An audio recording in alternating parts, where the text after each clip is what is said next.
요즘 좀 힘든데 카톡 계속 해도 돼? 안녕하세요, 연애도감입니다. 오늘은 헤어지고 메시지를 보냈는데 연락이 오지 않는 이유에 한번 알아보도록 할게요. 메시지를 보낼 때 최대한 짧은 메시지를 보내는 게 더 좋아요. 상대방이 내 메시지에 대한 응답에 대한 에너지 투자를 줄여줘요. 쉽게 말해서 상대방은 시간이 길어지면 길어질수록 답변하기가 더 어려워져요. 대화를 원하는 저희 쪽 입장에서는 할 말이 너무 많으니까 최대한 여러 가지 이야기를 담아서 메시지를 보내는데, 메시지를 보낼 때는 한 번에 그냥 한 가지 메시지 내용만 전달하면 돼요. 예를 들어서 내가 무슨 생각을 했고 지금 어떤 상태고 어떤 이유로 너한테 연락을 했다, 이렇게 되면 이게 세 가지 메시지가 되는데, 단순하게 나 요즘 좀 힘든데 카톡 계속 해도 돼? 그런 식으로 메시지를 보내는 게 좋고요. 최대한 단순하게 메시지를 보낸다. 이제 메시지가 오지 않는 이유에 대해서 알아보도록 할 텐데, 오늘 알려드릴 건 해피도와 혐오도인데, 해피도는 둥굴이라고 얘기하죠. 둥굴이라는 건 어떤 문제에 대해서 해결하기보다는 피하고 싶은 상태를 얘기해요. 너무 머리가 아프고 스트레스를 받으니까 순간적으로 정지 상태가 되거든요. 어떤 문제를 들여다보기보다는 문제 자체를 쳐다보지 않는 상태예요. 여성과 여성의 조금 차이가 있는데, 남자의 경우 둥굴에 들어가면 문제 자체를 안 쳐다봐요. 내가 메시지를 길게 보내면 길게 보낼수록 상대방이 카톡 메시지 자체를 보더라도 이해가 안 되고 이해할 때까지 읽지 않는다는 거죠. 여자의 경우는 이제 동굴에 들어간다기보다는 일이 떴을 때부터 읽지도 않고 메시지를 방치하는 경우가 많아요. 아예 열지 않는 거죠. 메시지 자체가 내 카톡 또는 내 메시지란에 새로운 메시지가 왔다고 하더라도 그 자체를 열지 않는다는 게 차이가 있고,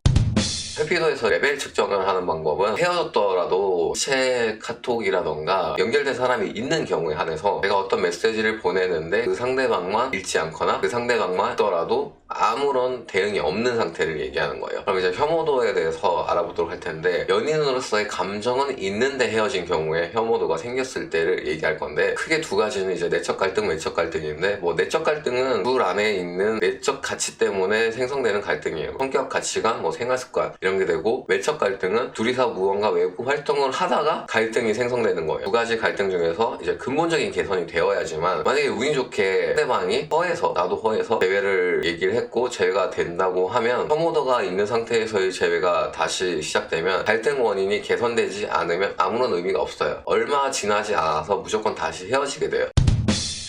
왜냐하면 그 갈등 원인은 어떻게든 다시 또 둘이 연애를 하는 과정에서 돌발이 될 거고, 그게 개선되지 않았기 때문에 그 이전에 있던 나쁜 감정이 다시 결합되면서 또 이 같은 문제 때문에 헤어지게 되는 경우에는 거의 이제 재회가 불가능하다고 보시면 돼요. 이 혐오도가 생성되는 게 내 잘못이 아닌 상대방의 잘못 때문에 생성되는 경우도 있거든요. 왜? 가급적이면은 내 지인한테는 상담을 받지 않는 게 좋아요. 전혀 이제 나에 대한 공감대가 없는 사람한테 객관적으로 이야기를 전달하고 받아야 되는데, 이야기를 전달하는 과정에서도 왜곡되거든요. 해외 전문가들은 분석을 한 다음에 질문을 통해서 가장 객관적인 상황을 찾고 문제점을 분석을 하는데, 우리들이 이제 지인이라던가 아는 사람한테 상담을 할 때는 상대방이 나쁘고 내가 잘못한 거 없게끔 얘기가 나도 모르게 왜곡해서 전달하게 돼요. 중요한 건 일단은 갈등 원인의 문제를 먼저 파악해야 되고, 그 갈등 문제가 누구한테 있는지, 대화를 할 때 갈등 원인이 상대방에 있다면 다시 한번 생각을 해보시고 새로운 사람을 만나는 게 더 좋다고 추천을 드리지만, 그럼에도 이제 불구하고 재회를 원한다면 일단은 타이밍인데 감정을 배제하고 열심히 자기 생활을 하다가 어느 순간 문득 갑자기 상대방이 생각나거나 상대방에 대한 꿈을 꿨을 때, 이게 조금 추상적인 얘기긴 한데, 모든 연인들은 원하든 원하지 않든 어느 정도 연결이 되어 있거든요. 만나지 않거나 연락을 하지 않는다고 해도 내 감정이라는 걸 먼저 지우고 냉정하게 상황을 바라본다면 정확한 타이밍을 찾을 수 있어요. 그 주가 될 수도 있고 두 달 뒤가 될 수도 있죠. 정확한 타이밍에 찔러 넣으면 일을 할 수 있는데, 대화를 한다고 해도 피도 혐오도 이 두 가지 감정이 생성된 상태에서는 반드시 갈등 원인을 제거해야 돼요. 분석이 제대로 돼야 돼요. 갈등 원인이 무엇이고 그걸 고치고 나서 재회를 해야지, 개선할 수 있는 능력이 안 되거나 상대방에게 갈등 원인이 있는데 내가 그걸 개선할 수 있는 능력이 없어요, 또는 나한테 문제가 있는데 내가 문제를 해결할 수 있는 능력이 아직 없을 때는 재회를 좀 더 미뤄두고 그것부터 해결하고 재회를 시도하시는 게 좋아요.